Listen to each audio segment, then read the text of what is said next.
आपने मांग संख्या 27 पेयजल पर मुझे बोलने का मौका दिया। मैं आपका आभार व्यक्त करता हूं, धन्यवाद देता हूं। आदरणीय सभापति महोदय, जब ये चर्चा चलती है कि अगला विश्व युद्ध पानी को लेकर होगा तो हम सबकी चिंता स्वाभाविक है। आज जिस तरह के हालात देश प्रदेश में बने हुए हैं, सतही जल की निरंतर कमी होती जा रही है, पानी की मांग निरंतर बढ़ती जा रही है, मानसून बेरुखी पर है, जल स्रोत बदहाली पर हैं, साथ ही जल स्तर निरंतर गिरता जा रहा है। तो मैं आपके माध्यम से यह कहना चाहूँगा कि अब वह समय आ गया है कि भूजल को राष्ट्रीय संपदा घोषित किया जाए। वह समय आ गया है जब पानी चाहे सिंचाई का हो या पीने का हो, उसके लिए दीर्घकालीन योजना बनाई जाए। अगर बात करें राजस्थान की, तो राजस्थान के 33 जिलों में से 26 जिले डार्क जोन में आते हैं और उन 26 में से 12 जिले क्रिटिकल जोन में आते हैं।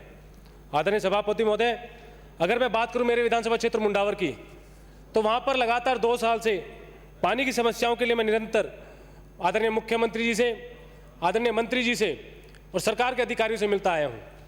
सरकार के बड़े से बड़े अधिकारी से लेकर और छोटे अधिकारी आज यहाँ अधिकारी दीर्घा में उपस्थित हैं। माननीय मंत्री जी यहाँ पर बैठे हुए हैं।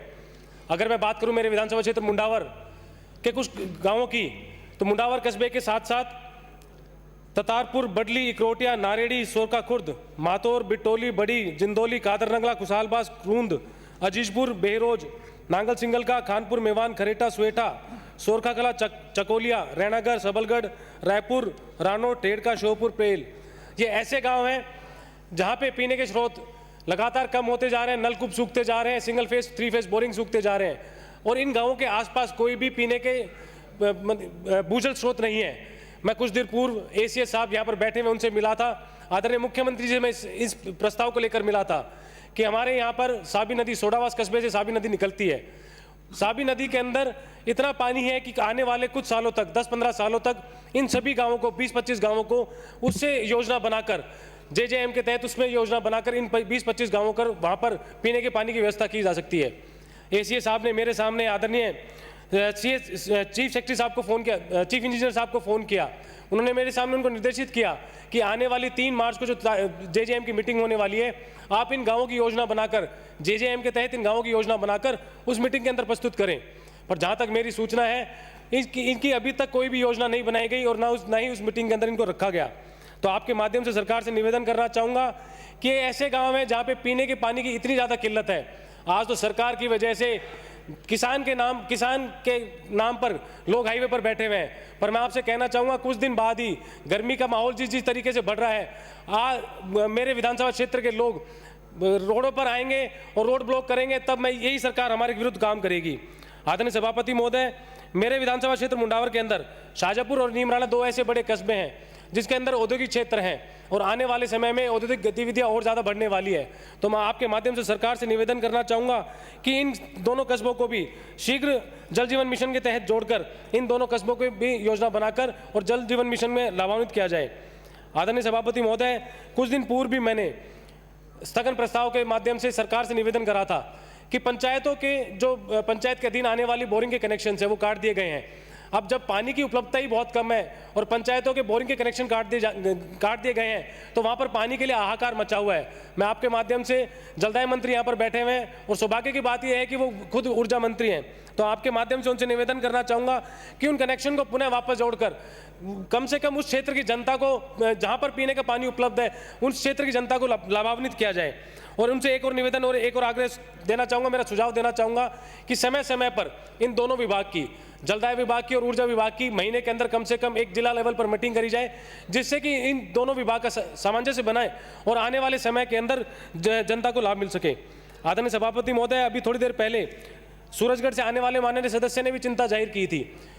कंटीजेंसी प्लान बनाया जाता है, गर्मी के अंदर टैंकरों के माध्यम से सप्लाई की जाती है, पर जहाँ पे 20 टैंकर की सप्लाई की मांग होती है वहाँ पे 5 से 10 टैंकर सप्लाई किए जाते हैं। तो मैं सुझाव देना चाहूँगा कि जो टैंकर से, जिस टैंकरों के माध्यम से सरकार सप्लाई कराती है, उसके अंदर जीपीएस सिस्टम लगाया जाए, उनकी निगरानी के लिए उसके अंदर जीपीएस सिस्टम इंस्टॉल किया जाए, जिससे उनकी गिनती प्रॉपर हो सके, मॉनिटरिंग प्रॉपर हो सके कि कितने टैंकर किस गाँव के अंदर उस ठेकेदार ने सप्लाई करे हैं।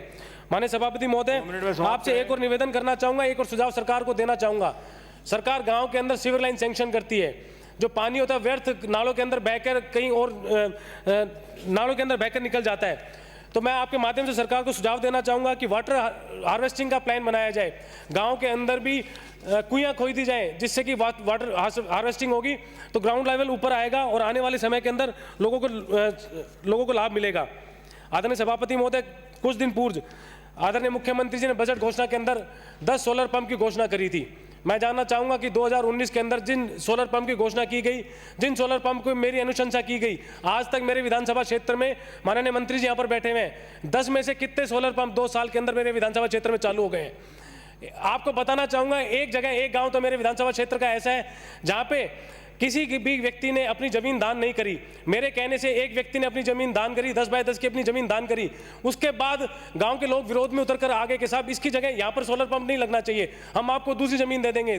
2 महीने बाद वो लोग वहाँ पर आए, मेरे पास आए। मैं कहा भाई, एक व्यक्ति ने मेरे कहने से जब ज़मीन दान कर दी और आप उसकी ज़मीन पंचायत की हो गई, तो मैं उसकी ज़मीन में वो सोलर पंप नहीं लगवाता, उसकी बेइज्जती है। मैं आपके माध्यम से निवेदन करना चाहूँगा कि हुलमाड़ा खुर्द ऐसा गांव है जिसके अंदर वहाँ पर 10 बाय 10 की एक व्यक्ति के द्वारा जमीन दान करी गई है।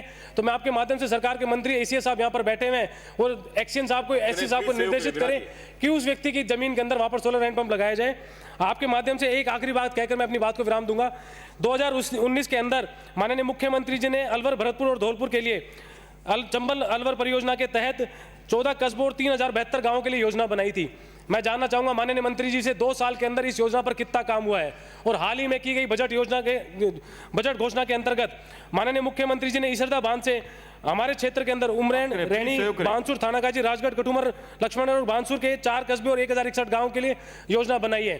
तो मैं जानना चाहूँगा क्या 2 साल पहले पूर्व की गई योजना लुभावनी थी कि ये की गई योजना लुभावनी है? मैं आपके माध्यम से सरकार से निवेदन करना चाहूँगा, मेरी एक ही प्रार्थना है, चाहे 5 साल का जो बजट एक एमएलए लेड के तौर पर मुझे मिलता है, सरकार पूरा ले ले, मेरे विधानसभा क्षेत्र के लिए लोगों को सिर्फ पेयजल की आपूर्ति कर दे। मैं 1 भी रुपए इनसे मांगना नहीं चाहूँगा। आपने मुझे बोलने का मौका दिया, आपका बहुत बहुत धन्यवाद। सभापति महोदय।